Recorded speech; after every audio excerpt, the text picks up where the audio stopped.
far-right movements in Australia.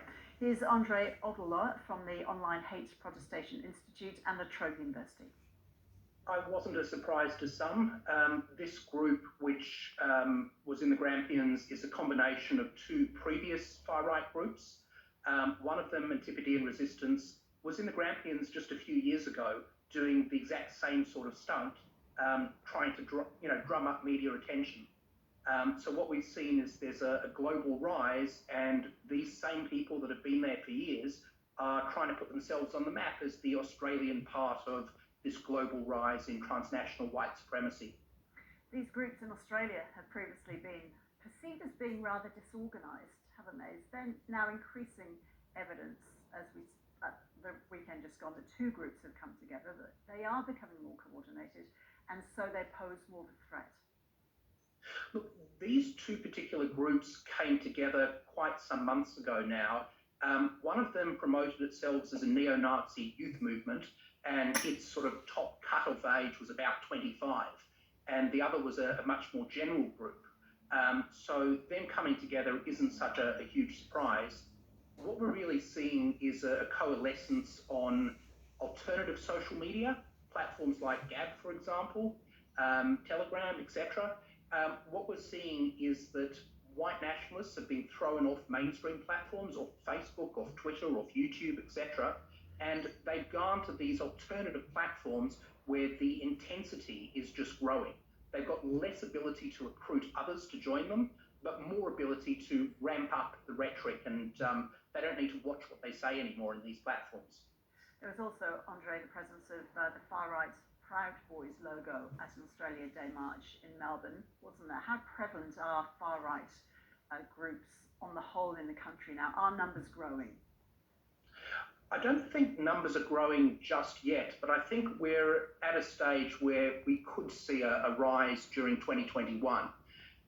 What we're seeing in particular is these groups in the alternative social media now are trying to pull in others who may not be white supremacists, who may not be neo-Nazis, but who are falling in place with COVID conspiracies, vaccine conspiracies, etc. And they're being drawn into these same platforms where these neo-Nazis try and radicalise them, try and pull them into their belief system. So if that takes off, we could see a much larger problem later in the year. So how much surveillance is there now of extreme right groups? It's much harder to surveil them in these alternative platforms. Many of them are encrypted. Many of them don't, unless you have an exact address, unless you have the invitation to join, it's much more difficult to get in. So the job for law enforcement, for intelligence agencies is going to be far harder. They really need to have far more cooperation with civil society organisations. And that's really been lacking in Australia so far. And what impact would the storming of the Capitol building in Washington earlier this month have had on far-right groups here? Yeah, so I've been doing some work also with some American organisations who are quite close to the intelligence establishment there. And what we saw there was really a push by QAnon. It was highly organised in advance.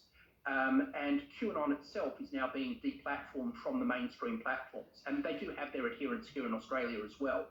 Those people, again, are all going through to these alternative social media platforms where the risk of radicalisation and a shift to this white supremacy, the sort of ideology that led to Christchurch, is rampant. And I hope we don't see it, but the chance of even just one person being radicalised, pushed to extremism, and something terrible happening, it's certainly there.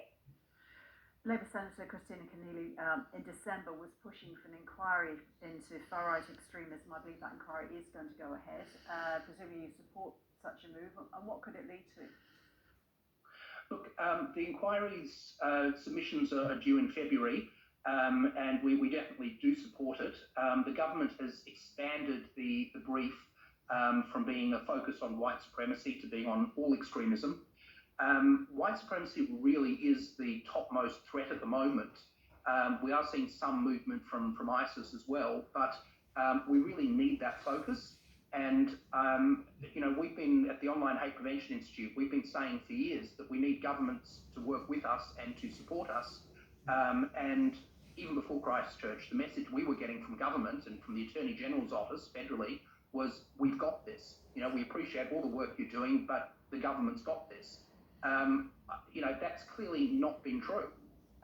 We need to have far greater cooperation, and I hope lots of people working in this space, individual experts, academics, civil society organisations like the Online Hate Prevention Institute, I hope we all put in submissions and that the government finds the partners they need in order to fund them, support them, build links and cooperate with them so that, you know, society can work together to meet this threat. Andre Obler, thank you so much. Thank you. It's just over a week